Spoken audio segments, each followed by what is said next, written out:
M Swaraj Mathrubhumi ന്യൂസിനൊപ്പം ചേരുന്നു. നേരത്തെ അവിടെ സംഘടനാപരമായി തെരഞ്ഞെടുപ്പിന് ചുമതലയായിരുന്നു, ഇപ്പോൾ സ്ഥാനാർത്ഥിയായിട്ട് തന്നെ. അതെ, ഞാൻ ഇതിനോടകം വിശദീകരിക്കുകയുണ്ടായി.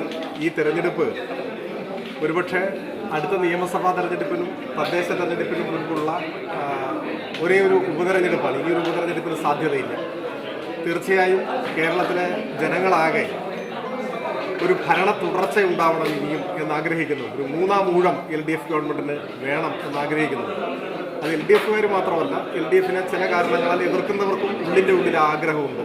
അതുകൊണ്ടാണ് ബഹുമാന്യരായ മുല്ലപ്പള്ളി രാമചന്ദ്രനും ഇപ്പോൾ സ്ഥാനമൊഴിഞ്ഞ KPCC പ്രസിഡന്റും എല്ലാം വിവിധ സന്ദർഭങ്ങളിൽ ഇത് സൂചിപ്പിച്ചിട്ടുമുണ്ട്.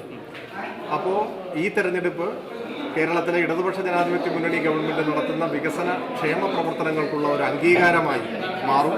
ജനങ്ങൾ ഭരണ തുടർച്ചയ്ക്ക് സജ്ജരായി എന്ന് തെളിയിക്കുന്ന തെരഞ്ഞെടുപ്പായി ഈ തെരഞ്ഞെടുപ്പ് മാറും. അങ്ങനെ എല്ലാം പ്രാധാന്യമുള്ള ഒരു തെരഞ്ഞെടുപ്പാണ്, ഏറെ രാഷ്ട്രീയ പ്രാധാന്യമുള്ള തെരഞ്ഞെടുപ്പ്. PV അൻവർ കൂടി മത്സരരംഗത്തേക്ക് വന്നാൽ ഒരു ത്രികോണ മത്സരത്തിലേക്ക് എന്തായിരിക്കും അവിടുത്തെ ഒരു നിലമ്പൂരിലെ സ്ഥിതി? അല്ല, ആർക്കും മത്സരിക്കാം, അതിനൊരു അവകാശമുണ്ട്. നമ്മൾ അതിനൊന്നും നിഷേധിക്കാൻ പാടില്ല. അപ്പോൾ അദ്ദേഹം ഉൾപ്പെടെയുള്ള ആളുകൾക്ക് മത്സരിക്കാനുള്ള എല്ലാ അവകാശവുമുണ്ട്, എല്ലാ സ്വാതന്ത്ര്യവുമുണ്ട്. അതൊന്നും ഞങ്ങളെ സംബന്ധിച്ചിടത്തോളം ഞങ്ങളുടെ ഇലക്ഷൻ പ്രവർത്തനങ്ങളെ ബാധിക്കുന്ന ഒരു കാര്യമില്ല. ഞങ്ങൾ ജനങ്ങളെ വിശ്വാസത്തിലെടുത്ത് നാടിൻ്റെ പൊതുവായ പ്രശ്നങ്ങൾ ചർച്ച ചെയ്ത് മുൻപോട്ട് പോകും. മത്സരരംഗത്തേക്ക് കടന്നു വരുന്നവർക്കെല്ലാം സ്വാഗതം.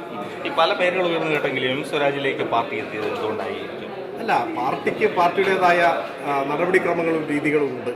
അപ്പോൾ പാർട്ടിയെ അങ്ങനെ ഒരു തീരുമാനമെടുക്കാൻ പ്രേരിപ്പിച്ചിട്ടുള്ള ഒരുപാട് ഘടകങ്ങളുണ്ടാവും. അതിനെ സംബന്ധിച്ച് ഞാൻ വിശദീകരിക്കുന്നത് ഉചിതമല്ല. ഏതായാലും പാർട്ടി അങ്ങനെ ഒരു നിയോഗം ഏൽപ്പിച്ചിരിക്കുന്നു.